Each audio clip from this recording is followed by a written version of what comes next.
சொல்கின்றேன். பல பாடசாலைகள் இன்று அதிபர்கள் இல்லாத, தரமுள்ள அதிபர்கள் இல்லாத பாடசாலைகளாக மாறிக்கொண்டிருக்கின்றன.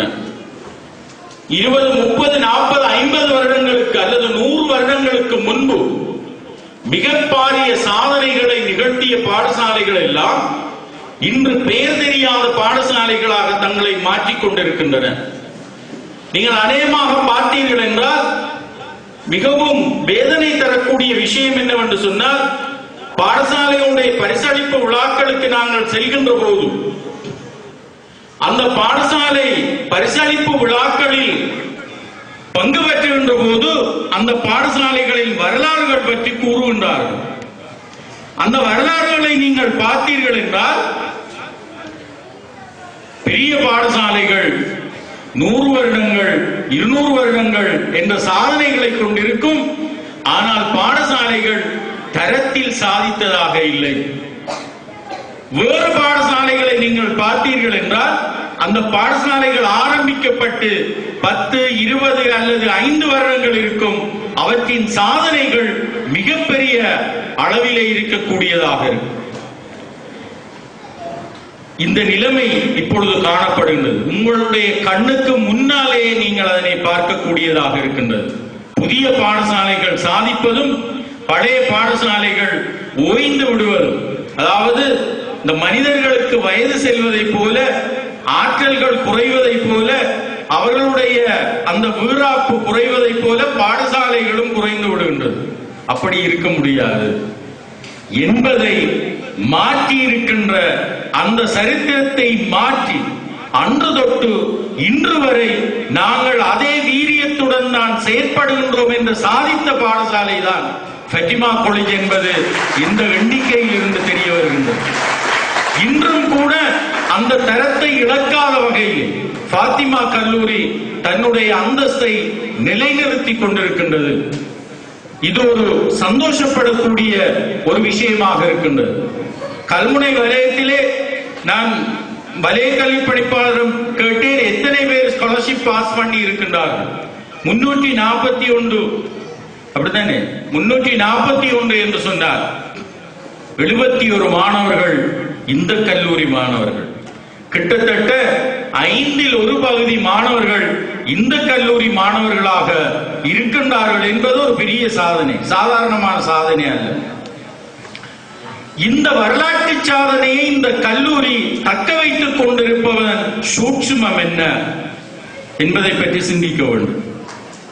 நான் ஒரு விஷயத்திலே தெளிவானவராக இருக்கின்றேன். அதாவது எங்களுடைய பாடசாலைகள் எல்லாம் பெரிய பெரிய பாடசாலைகள் இருந்தால், பெயர் பெற்ற பாடசாலைகள் எல்லாம் என்று சொல்லக்கூடிய பாடசாலைகள் எல்லாம் இன்று பெயர் மங்கி செல்கின்ற பாடசாலைகளாக இருக்கின்றன. நேற்று கூட முந்தநாள் நேற்று கூட ஒரு பெரிய பிரச்சனை. சென்ட் மைக்கேல்ஸ் கல்லூரியின் முன்பு ஆர்ப்பாட்டம், பாடசாலை அதிபர் நியமனம் தொடர்பான ஒரு ஆர்ப்பாட்டம். சென்ட் மைக்கேல்ஸ் என்பது அன்று தொட்டு மிகச் சிறந்த பாடசாலையாக பெயர் பெற்ற ஒரு பாடசாலை இன்று ஆர்ப்பாட்டத்தில் போய் நின்று கொண்டிருக்கின்றது என்பது ஒரு மிகவும் கவலைப்படக்கூடிய ஒரு விஷயமாக இருக்கின்றது. இன்னும் பிரச்சனைகள் தீர்ந்த பாடில்லை. கிழக்கு மாகாணத்திலே சில பாடசாலைகள் இருக்கின்றன, மிக முக்கியமான பாடசாலை. எனக்கு அந்த பாடசாலைகளில் ஃபாத்திமா கல்லூரியும் ஒரு பாடசாலை.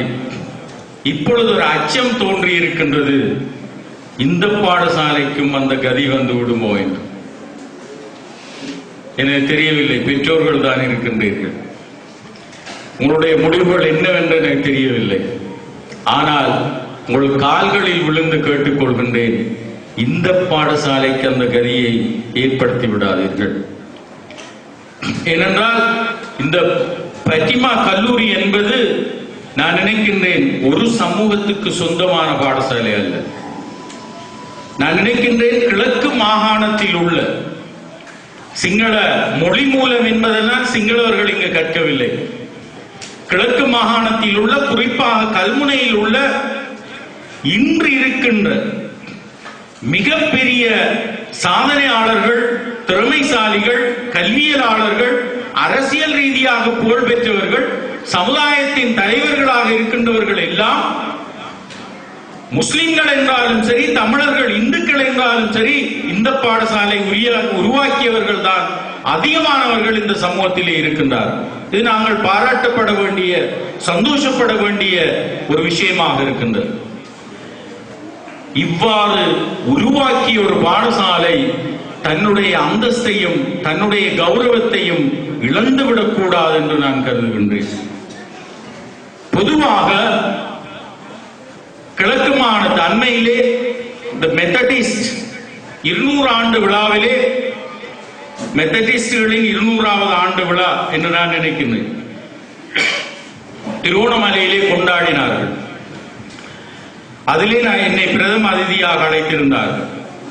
அது மட்டுமல்ல, எங்களுடைய கௌரவ நாங்கள் மதிக்கின்ற அரசியல் தலைவர் சம்பந்தன் ஐயா அவர்களும் அந்த நிகழ்விலே கலந்து கொண்டிருந்தார். அவரும் சென்ட் மேரிஸுடைய பழைய மாணவன் என்று நான் கருதுகின்றேன். இந்த பாடசாலைகள் ஒரு சம்பிரதாயத்தை அல்லது ஒரு தராதரத்தை கொண்டிருப்பதற்கு ஒரு காரணம் இருந்திருக்கின்றது. இந்த பாடசாலைகள் நீண்ட காலமாக இந்த ஃபாதர்ஸ், பிரதர்ஸ் என்று சொல்லக்கூடியவர்களின் அவர்களுடைய அந்த வழிகாட்டலின் அடிப்படையில் இந்த பாடசாலைகள் வளர்த்தெடுக்கப்பட்டிருக்கின்றது. நீங்கள் அநேகமாக பார்த்தீர்கள் என்றால், நான் இந்த ஃபாதர் பிரதர் ஆக்களுக்கு எல்லாம் சப்போர்ட் பண்ணி கதைக்கிறேன் நீங்க நினைக்க கூடாது.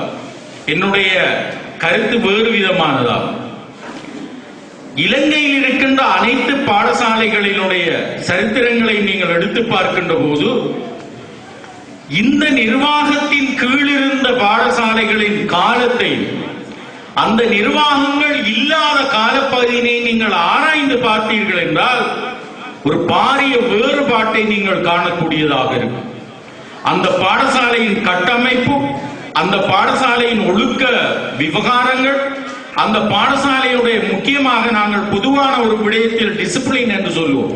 அதில் இந்த பாடசாலைகளுக்கு ஒரு பாரிய வேறுபாடு, ஒரு நன்றாக, அதாவது கீறல் மாதிரி அல்லாத ஒரு பெரிய தூரத்தில் இருந்தே இனம் காணுகின்ற ஒரு வேறுபாட்டை நாங்கள் காணக்கூடியதாக. அதுக்கு ஒரு காரணம் இருக்கின்றது. பொதுவாக நீங்கள் அநேகமாக பிரைவேட்டாக இருக்கின்ற மதத்தலங்களை நீங்கள் பார்க்க முடியும். இந்த மதத்தலங்களை பார்த்தால், கல்வி நிலையங்களை பார்த்தால் ஒரு கட்டுக்கோப்பாக, ஒருபோதும் அவை வீழ்ந்து விடாதவாறு அவை பாதுகாக்கப்பட்டிருக்கின்றது.